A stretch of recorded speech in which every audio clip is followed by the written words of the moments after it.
Hello everyone, and welcome back to Ben Plays Games.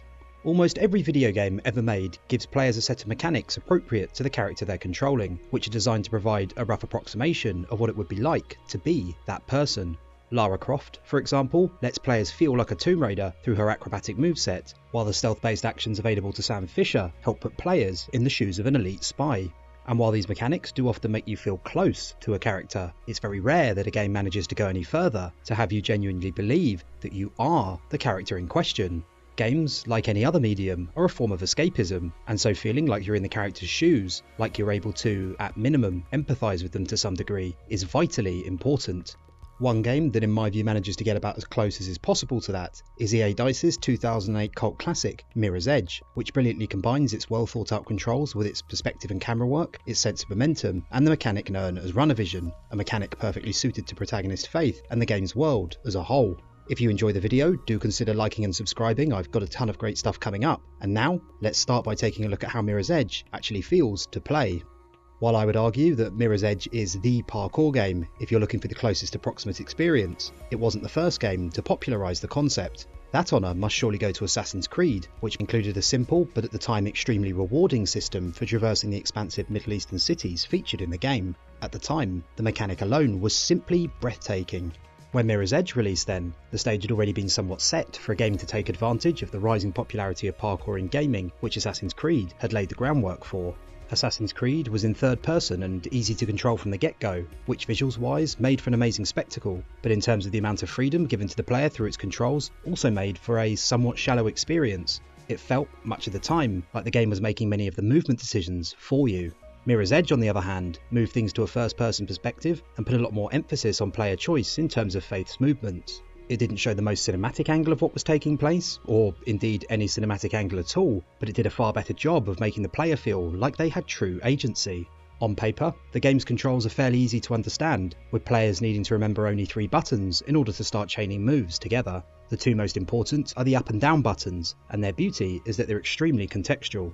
Pressing up could make Faith jump, climb, vault or wall run depending on the circumstances, while pressing down creates a similar effect for crouching, sliding, rolling and coiling. At their simplest, they give the player a 50-50 choice as to how to react to the obstacle immediately ahead of them, which admittedly doesn't sound particularly complicated, but when chained together, for example by transitioning from a jump into a roll to avoid fall damage, or when used alongside the third button which acts as a 90 or 180 degree quick turn, suddenly the amount of potential outcomes for even just a small section of a map become far, far greater.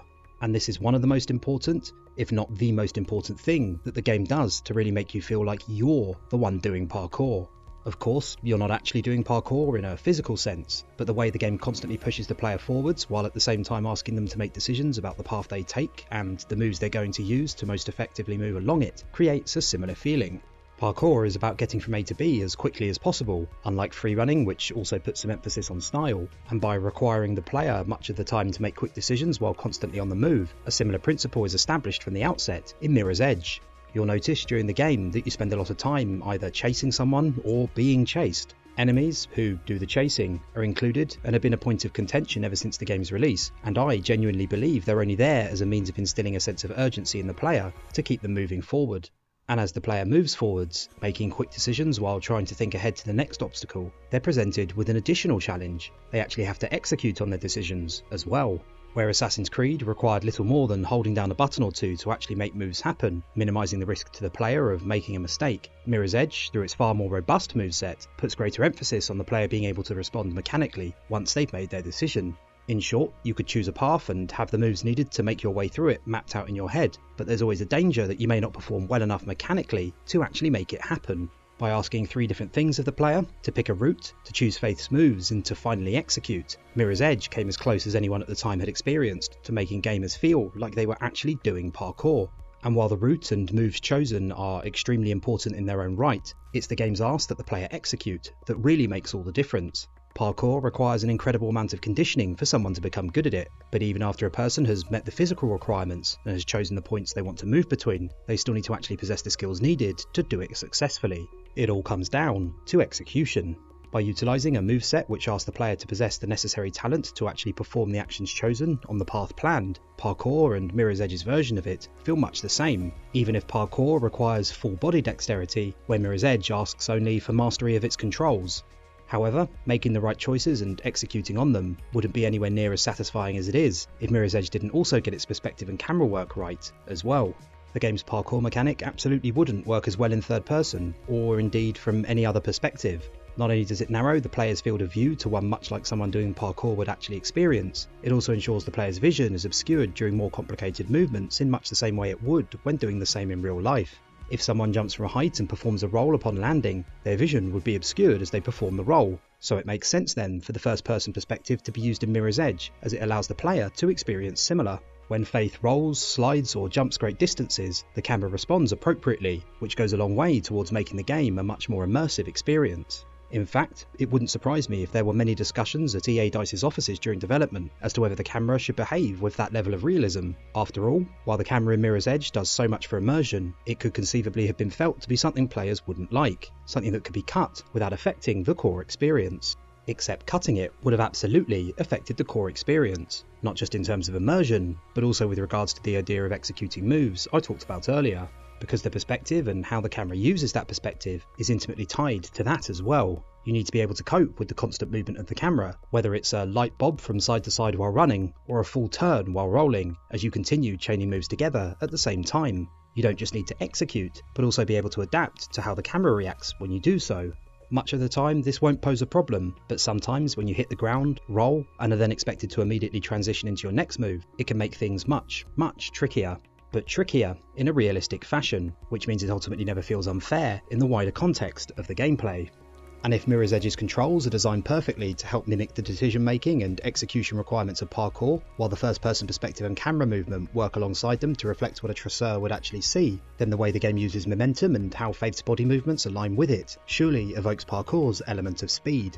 When you start moving forwards as Faith, it takes little time before she is able to reach top speed. Much like real life, she doesn't immediately break into a sprint, but rather uses the first few seconds of forward momentum to increase her speed and hit full stride, which is reflected in-game by the sound of rushing wind.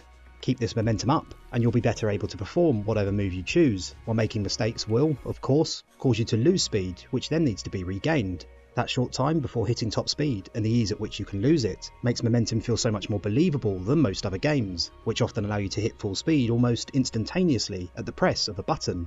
This extends to movements upwards or downwards too. Sliding down something provokes a slight shake of the camera to reflect the extra difficulty Faith experiences controlling her momentum. And when climbing up or over something, or rising from a roll, the game throws in what I like to call an almost pause.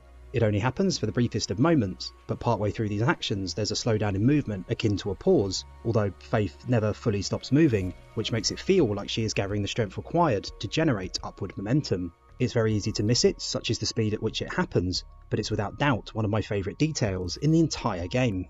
Adding an extra layer of realism to this is the way Faith's arms and legs respond to the actions the player chooses. It's a less consequential detail in that it doesn't directly affect gameplay in the same way much of what I've talked about so far does, but the way her arms move in and out of frame as she runs, her arms and legs beginning to almost flail mid-jump to retain balance, and her arms and legs extending forwards to maintain speed while sliding, adds so much in terms of immersion. Some first-person games don't even include the player character limbs at all, so the fact Mirror's Edge not only includes them, but bases Faith's animations on real tracers can only be applauded. Much like the camera movement while rolling, it's something that EA DICE could realistically have put less effort into, and players perhaps wouldn't have even noticed. But the fact it's done so well only serves to better highlight just how fantastically the developer managed to perfect the parkour experience. Last, but certainly not least, I want to quickly touch on runner vision.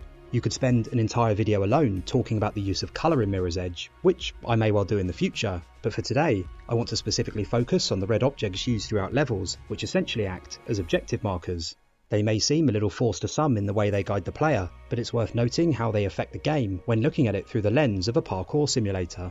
I would assume that as someone becomes more adept at parkour, as their skills continue to improve, making quick decisions about which route to take would slowly become second nature, and runner vision, in its own way, somewhat mirrors that effect. Most people who play Mirror's Edge won't have actually done parkour before, and as such may struggle to look at a level and pinpoint exactly what the optimum paths could be. But in the context of the game, players are meant to feel like they can do that, and so the red objects, which stand out against the predominantly stark white backgrounds, work to mirror that intuition. It's the game gently giving the player guidance, but in a way that feels semi-natural. In real life, the optimum route from A to B won't be littered with red objects for a tracer, but a skilled one will be able to pick out the right path through practice and through experience. Red objects are the game's way of simulating that effect, without slapping huge glowing markers everywhere or resorting to a line drawn on the floor that the player follows. Runner vision essentially does exactly what the name implies. It gives you similar vision of what path to choose a tracer might experience, the feeling of intuition. And as you continue to play the game and your skill increases, those red objects even become less frequent, which further cements the idea of experience adding to the ease of decision making. At the end of the day, I think it would be fair to say that Mirror's Edge isn't a game for everyone. While many will quickly grow to love the way it plays, there will also be plenty who will find it to be perhaps a frustrating experience. But love it or hate it, what I believe it does better than almost any other game out there is translate a movement-based skill set from real life into a video game. Its parkour and the considerations made around it in terms of controls, perspective and momentum, combined with runner vision, serve to brilliantly simulate the core experience of being a tracer, and the authenticity it achieved is something it will always be remembered for, even if we never see any more games in the series again. Thanks so much for watching the video, I hope you enjoyed it. If you did, please consider liking and subscribing, it would make my day, and hopefully I'll see you again soon.